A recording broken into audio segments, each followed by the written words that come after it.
On a le plaisir d'interroger également ce soir Alexandra Ardisson qui nous a rejoint. Bienvenue et merci à vous, ancienne députée française et porte-parole aujourd'hui de Nouvelle Énergie, le parti de David Linard, ancien LR. Alors, vous publiez une lettre ouverte à l'adresse du président de la République, Emmanuel Macron. Vous lui rappelez la longue liste, malheureusement, d'attentats islamistes qui ont été perpétrés au cours des 40 dernières années. Et puis vous dites, on ne négocie pas avec des barbares, on les combat et Israël a le courage de le faire. Pour vous, aider Israël aujourd'hui, cela devrait être le minimum ? C'est entre guillemets le minimum syndical que la France devrait faire.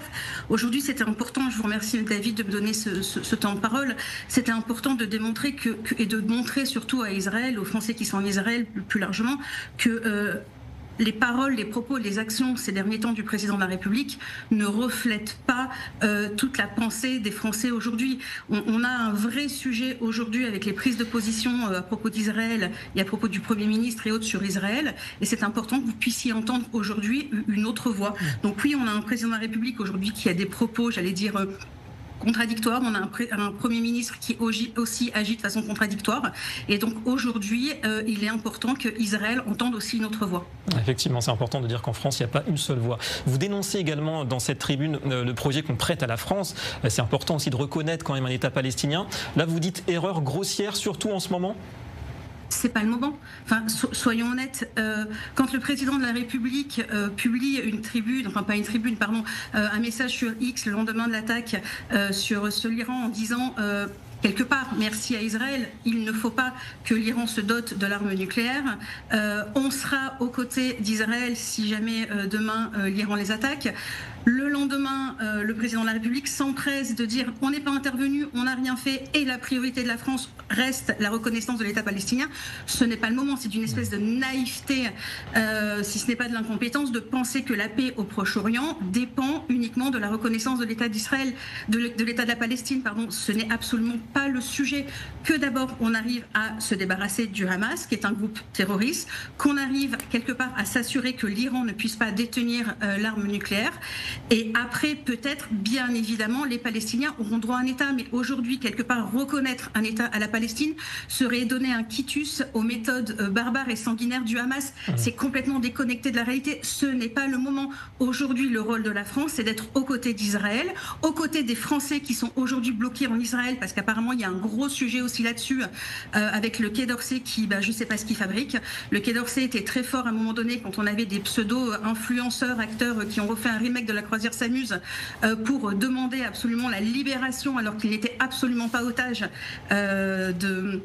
j'allais dire quelque part d'activistes d'extrême gauche qui ont voulu se faire un coup de buzz. Là, l'État français était présent et a fait aussi, j'allais dire, a matraqué le coup. Et aujourd'hui, on n'entend pas le Quai d'Orsay, on n'entend pas l'État français pour pouvoir faire sortir les Français qui sont aujourd'hui bloqués en Israël et qui voudraient, alors que la France est reconnue quelque part pour être proactive quand des Français, des ressortissants sont bloqués quelque part dans des pays en guerre. La France a toujours été extrêmement proactive et aujourd'hui, on n'entend pas la France. Donc, il y a un réel sujet, il y a un réel peut-être sujet de lâcheté aussi de la part du gouvernement français sur la partie Israël. On entend peu de voix, il y a des voix qui s'élèvent. David Lisnard s'élève pour dire que Israël avait le droit de se défendre, Israël a le droit de se défendre, Israël a le droit de vivre en paix et que quelque part, l'attaque reste une des meilleures des défenses. Et c'est ce que vous avez fait, il faut le reconnaître à un moment donné. Et quand aujourd'hui, on a une grande partie des pays occidentaux et même des pays arabes qui sont contents et qui sont satisfaits de ce que vous avez fait parce qu'ils rêvaient de le faire, parce qu'on voulait le faire, mais qu'on n'avait pas soit les moyens matériels, soit le courage de le faire. Aujourd'hui, le rôle de tous ces États-là est d'être à vos côtés et non pas quelque part de se cacher de peur d'éventuelles représailles.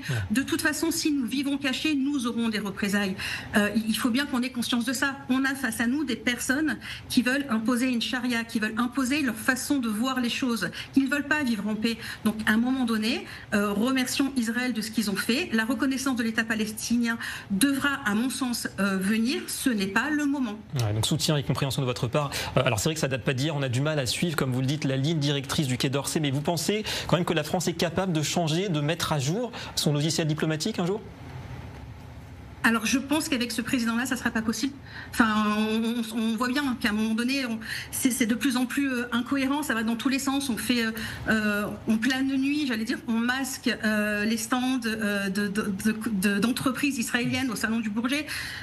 Comme l'a très justement dit David Lisnard, le Salon du Bourget, c'est quoi? C'est le salon de l'armement le plus couru du monde. Je veux dire, c'est pas une fête foraine. Il n'y a pas des stands de Barbapapa. On sait très bien que les expositions au Salon du Bourget, c'est des stands avec des armes de guerre. Pourquoi aujourd'hui, uniquement, la veille de l'ouverture, on masque des stands d'Israël? Enfin, à un moment donné, alors qu'on est censé les soutenir. C'est tout ça qui est aujourd'hui complètement incompréhensible de la part du gouvernement français. Donc arrêtons d'être lâches, osons soutenir Israël, qui aujourd'hui nous rend service. Le moment viendra de la reconnaissance de l'État de la Palestine. Je pense que c'est pas un sujet, je pense que même une grande partie des Israéliens le veulent. Pour le moment, la Palestine n'appartient pas aux Palestiniens et ce n'est pas de la faute d'Israël, c'est la faute du Hamas. Sortons le Hamas du jeu et ça sera le moment de le faire.